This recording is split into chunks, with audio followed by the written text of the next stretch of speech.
जी बच्चों, AS26 में जो आपका पार्ट रह गया था उसे आज कंप्लीट करते हैं और उसके बाद फिर हम लोग आगे चल पड़ेंगे।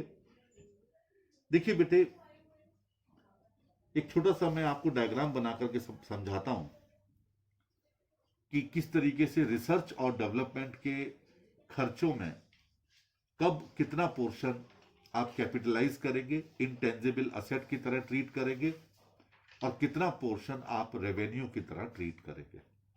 देखिए, यहां से आपके बिजनेस में किसी एक नए काम को करने के लिए प्लानिंग स्टार्ट होकर के रिसर्च शुरू हुई, और मान लीजिए यहां तक आपकी रिसर्च कंप्लीट हुई।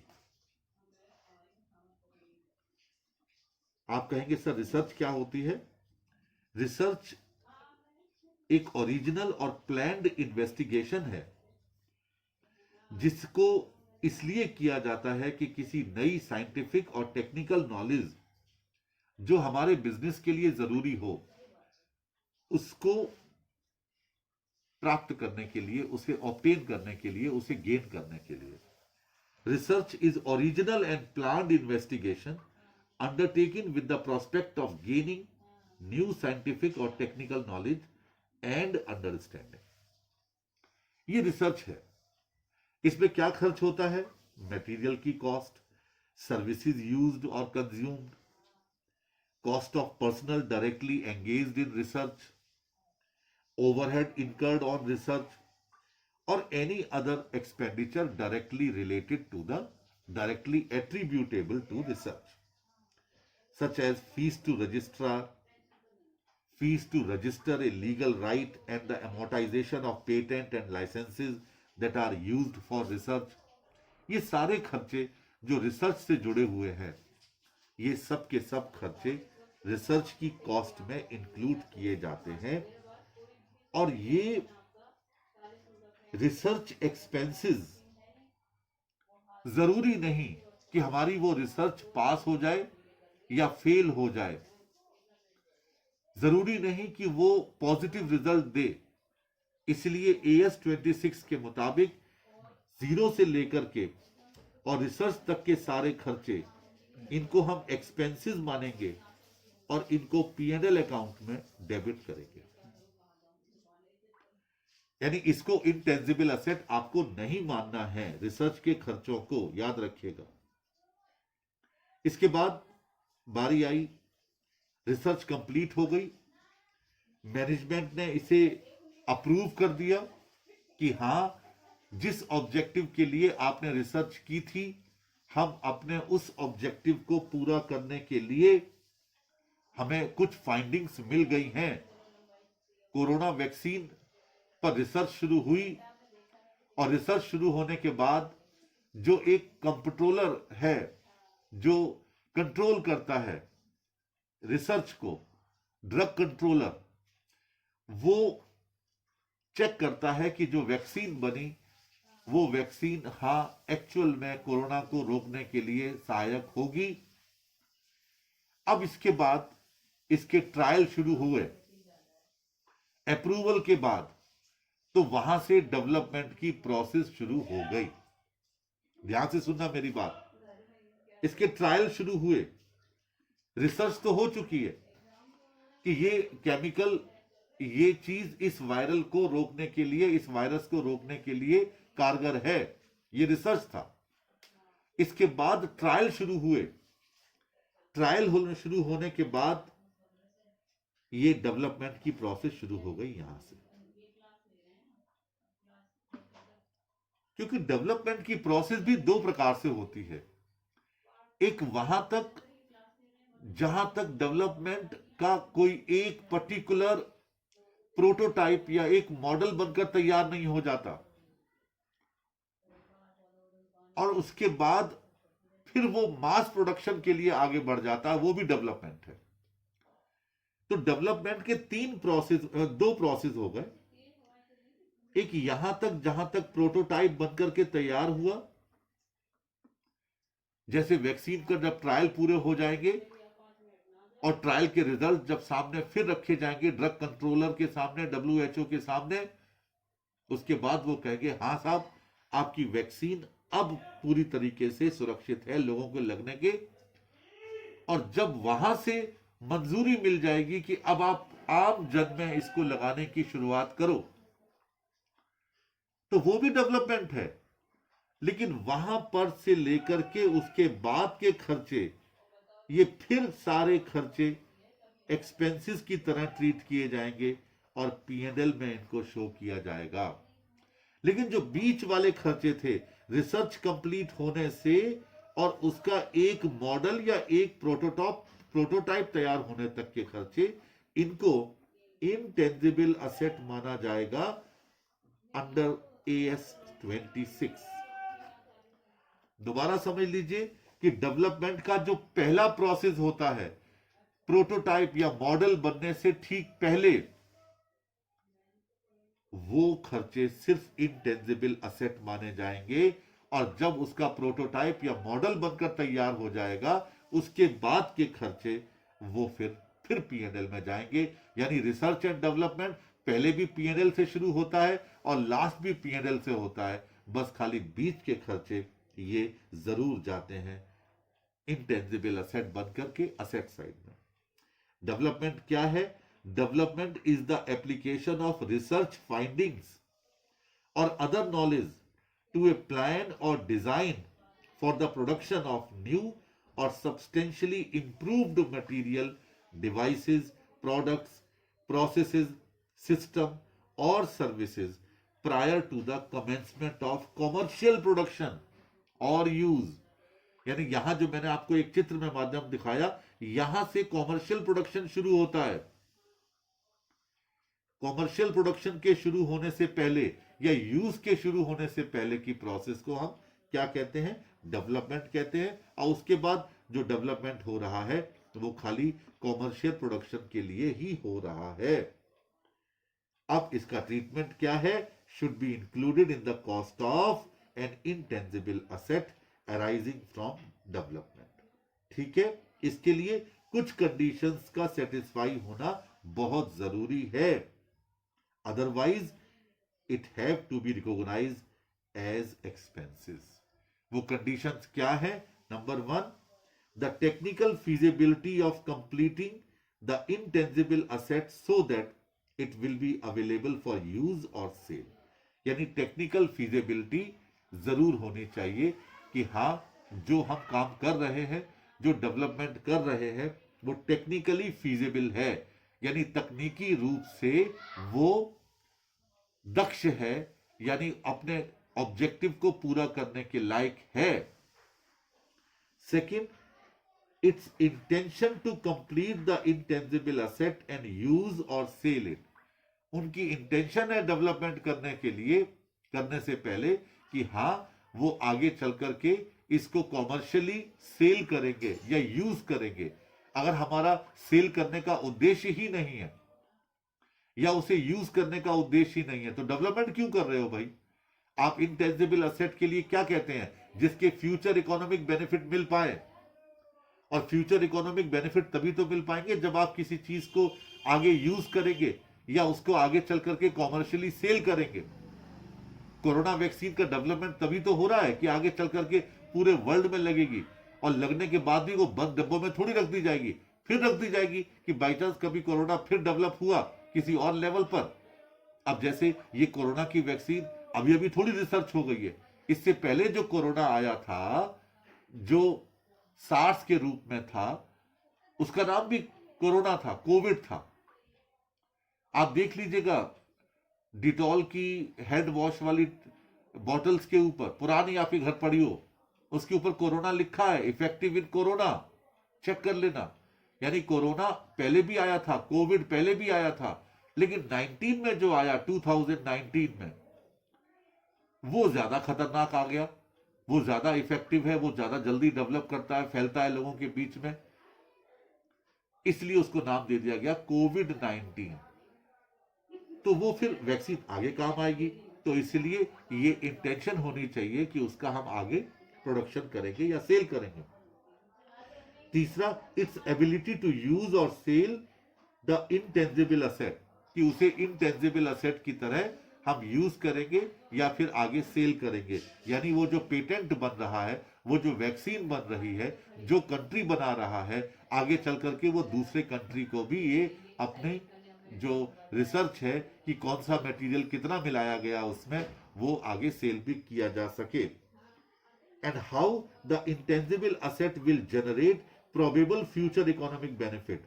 Among other things, the enterprise should demonstrate the existence of a market for the output of the intangible asset, or the intangible asset itself, or if it is to be used internally, the usefulness of the intangible asset. तभी उसको आप intangible asset मान सकते हैं जबकि future economic benefit मिले। इसके अलावा एंटरप्राइज को यह डेमोस्ट्रेट करना पड़ेगा कि इसका आउटपुट मार्केट में कितना सेल होगा, और अगर इसे इंटरनली यूज किया जाना है तो इसकी यूजफुलनेस क्या होगी। जब ये सारी चीजें शो कर देगा हमारा एंटरप्राइज, तभी उसे इंटेंजिबल असेट की तरह ट्रीट किया जाएगा। इसके अलावा the availability of adequate technical, financial and other resources to complete the development and to use or sell the intangible asset. यानी कि अब जो रिसर्च चल रही है, इस वक्त जो ट्रायल चल रहे हैं, तो ट्रायल की फाइंडिंग भी तो आ रही होगी कि वो वैक्सीन कितनी सेफ है, कितनी मात्रा में छोटे बच्चों को दी जानी है, कितनी मात्रा में बड़े बच्चों को दी जानी है, क्या एक वैक्सीन से काम चलेगा कि 2 से चलेगा, क्या इंजेक्शन लगेगा या नाक के थ्रू, नेजल स्प्रे के थ्रू दी जाएगी। तो ये सारी चीजें सब जब तक फाइंडिंग सामने नहीं आएंगी तब तक आप उसे इंटेंजिबल असेट की तरह ट्रीट नहीं कर सकते। And its ability to measure the expenditure attributable to the intangible asset during the development reliably. हम इसे असेट तभी मान सकते हैं जबकि इसके एक्सपेंडिचर को रिलायबली हमने मेजर कर लिया हो। ठीक है, तो इस तरीके से आपने रिसर्च और डेवलपमेंट के इस एस्पेक्ट को शो किया कि कहां तक रिसर्च है, कहां तक डेवलपमेंट में कितना इंटेंजिबल असेट है, और उसके बाद के खर्चों को हम फिर P&L अकाउंट में ले जाएंगे। अच्छा, अब इंटेंजिबल असेट को हम रिकॉग्नाइज कैसे करेंगे, लास्ट लेक्चर में भी आपके साथ डिस्कस कर रहा था। पहला, it meets all the essential elements of an intangible asset. It is probable that the future economic benefit that are attributable to the asset will flow to the enterprise. And the third, cost of the asset can be measured reliably. ये 3 बातें होती हैं जो किसी भी intangible asset को recognize करने के लिए आवश्यक है। पहला, कि इसने intangible asset होने के सारे एसेंशियल एलिमेंट पूरे कर लिए हों। क्या क्या एसेंशियल एलिमेंट होते हैं आपको बताया गया था, क्या कि ये आइडेंटिफिएबल हो, नॉन मॉनेटरी असेट हो, विदाउट फिजिकल सब्सटेंस हो, held for use in the production और सप्लाई ऑफ गुड्स हो, ठीक है, और कंट्रोल्ड बाय द एंटरप्राइज हो, एंटरप्राइज के हाथों में इसका कंट्रोल हो। दूसरा, इसके फ्यूचर इकोनॉमिक बेनिफिट मिलने चाहिए, और तीसरा, इसकी कॉस्ट को हम रिलायबली मेजर कर सकते हो। अब आता है कि इसके बाद के खर्चों को, जिसे आप कहते हैं ट्रीटमेंट ऑफ सब्सिक्वेंट एक्सपेंडिचर, कि इंटेंजिबल असेट में आपने डेवलप कर ली, क्या उसके बाद के खर्चों को भी, सब्सिक्वेंट खर्चों को भी, क्या आप इसकी कॉस्ट में शामिल करोगे। 2 चीजें उसके लिए होना जरूरी है कि इसके बाद में जो खर्चे हो रहे हैं, अगर उनसे फ्यूचर इकोनॉमिक बेनिफिट आपको आगे मिलेगा तो उन खर्चों को इसकी कॉस्ट में शामिल किया जाएगा। लेकिन याद रहे, जब इसका एमोर्टाइजेशन होगा तो पहले वाली जो हमारी इंटेंजिबल असेट थी उसको तो उतने वर्षों में ही हम एमोर्टाइज करेंगे जितने वर्षों तक उसके फ्यूचर इकोनॉमिक बेनिफिट आपको मिल रहे हैं। और आपको बताया गया था कि अगर नहीं आपको ये मेजर हो पा रहा है कि इसके फ्यूचर इकोनॉमिक बेनिफिट कब तक मिलेंगे, तो 10 साल लिए जाते हैं। उसी प्रकार सब्सिक्वेंट खर्चों को भी ऐसा नहीं है कि उसमें ऐड कर देंगे तो उस पर भी वही रेट से डेप्रिसिएशन लगता रहेगा या एमोर्टाइजेशन होता रहेगा। नहीं, सब्सिक्वेंट एक्सपेंडिचर के भी फ्यूचर इकोनॉमिक बेनिफिट कितने मिलने वाले हैं, उन खर्चों को उस ईयर से, उन ईयर्स की संख्या से डिवाइड करके आप उनको एमोर्टाइजेट करेंगे। अदरवाइज उसको भी 10 साल से करेंगे। और अगर उसका भी करने की हमारे पास क्वेश्चन में नहीं दिया गया कि उसके बेनिफिट कब तक मिलेंगे, तो फिर उसे बचे हुए ईयर्स जो मेन असेट है उससे ही डिवाइड करके आप एमोर्टाइजेशन करेंगे। इसके अलावा इंपेयरमेंट लॉस क्या है, आपको पहले भी बताया गया था कि अगर इंपेयरमेंट, अगर उस असेट से मिलने वाले प्रॉफिट्स आज की कॉस्ट से कम है तो उसे इंपेयरमेंट लॉस कहा जाता है। और इस इंपेयरमेंट लॉस को AS 28 के मुताबिक हम कैलकुलेट करते हैं और उसका ट्रीटमेंट करते हैं। उसका AS 26 से कोई लेना देना नहीं है। जहां तक इंटेंजिबल असेट का डी रिकॉग्नाइज का सवाल है, बुक्स में से यानी बैलेंस शीट में से एलिमिनेट करने का सवाल है, ये कब होगा? नंबर 1, ऑन डिस्पोजल, जब उसे डिस्पोज किया जाएगा। Second, when no future economic benefit are expected from its use, इसके यूज करने से आपको कोई फ्यूचर इकोनॉमिक बेनिफिट नहीं मिलने वाले हों आगे चल करके। एंड सब्सिक्वेंट डिस्पोजल, आगे चल करके हम इसका डिस्पोजल करने वाले हैं बाद में, तो इस असेट को क्या करेंगे? हम अपनी बैलेंस शीट में से हटाएंगे यानी डी रिकॉग्नाइज करेंगे। क्या करेंगे? The difference between net disposal proceeds and the carrying amount of the asset should be recognised as income और expenses in the statement of profit and loss. यानी जब उस असेट को हटाएंगे तो उस असेट को बेचने पर या हटाने पर जो प्राप्त हुआ है उसको उसकी कैरिंग अमाउंट के साथ कंपेयर करेंगे। अगर कैरिंग अमाउंट ज्यादा है तो लॉस हो गया, P&L की डेबिट साइड में जाएगा। अगर कैरिंग अमाउंट कम है तो प्रॉफिट हो गया और वो भी क्रेडिट साइड में जाएगा। An intangible asset that is retired from active use and held for disposal is carried at its carrying amount at the date when the asset is retired from active use।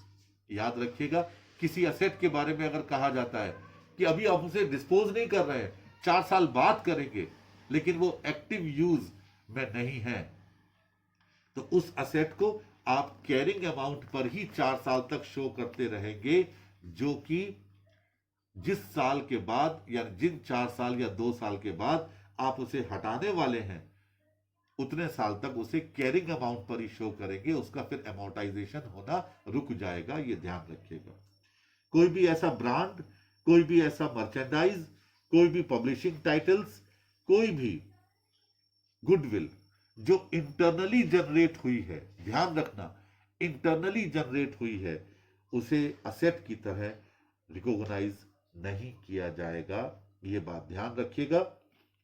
और एक और छोटी सी बात है कि disclosure में उस asset की यूजफुल लाइफ, एमोर्टाइजेशन का मेथड, ग्रॉस कैरिंग अमाउंट और एक्यूमुलेटेड एमोर्टाइजेशन, यानी नेट नहीं, हमें ग्रॉस दिखाना है कि वो इंटेंजिबल असेट कितने की थी शुरू में और अब तक उसको कितना एमोर्टाइज किया गया है, इसकी ग्रॉस अमाउंट। और रिकंसिलेशन, रिकंसिलेशन क्या है कि कोई एडिशन हुआ है, कोई सब्सिक्वेंट एक्सपेंडिचर हुए हैं, कोई रिटायरमेंट और डिस्पोजल हुआ है, इसका कोई इंपेयरमेंट लॉस है, ये सारी की सारी चीजें आपको डिस्क्लोज करनी पड़ेगी। और ये भी बताना पड़ेगा कि अगर 10 साल से ऊपर आप किसी इंटेंजिबल असेट का एमोर्टाइजेशन कर रहे हैं तो फिर उसके रीजन क्या है। अदरवाइज अगर आप 10 साल में ही कर रहे हैं तो फिर उसके रीजन आपको बताने की आवश्यकता नहीं है, वो तो AS 26 में कहा गया है। जहां तक सवाल सॉफ्टवेयर का है, मेरे क्वेश्चंस में सॉफ्टवेयर और वेबसाइट के लिए 3 से 5 साल लिए गए हैं इसको एमोर्टाइजेट करने के लिए, मैक्सिमम 5 साल, और उससे ही आंसर निकाले गए हैं। लेकिन आपकी स्टडी में उसके लिए सिर्फ इतना कहा गया है कि ये सोचो कुछ कहा ही नहीं गया है, तो फिर वहां पर जो आंसर निकले हैं वो 10 साल के हिसाब से निकले हैं। जबकि मेरी बुक में जो क्वेश्चन दिए गए हैं सॉफ्टवेयर और वेबसाइट के लिए, उसके लिए 3 से 5 साल के बाद कहा जाता है। और even goodwill arising under amalgamation in the nature of purchase को भी 5 साल के लिए किया गया है, और अदर इंटेंजिबल असेट को 10 साल के लिए किया गया है। लेकिन आपकी स्टडी में कोई और बात है नहीं, सबके लिए 10 साल ही है, तो आप इसे भी 10 साल के हिसाब से करेंगे। ये था AS 26। That's all.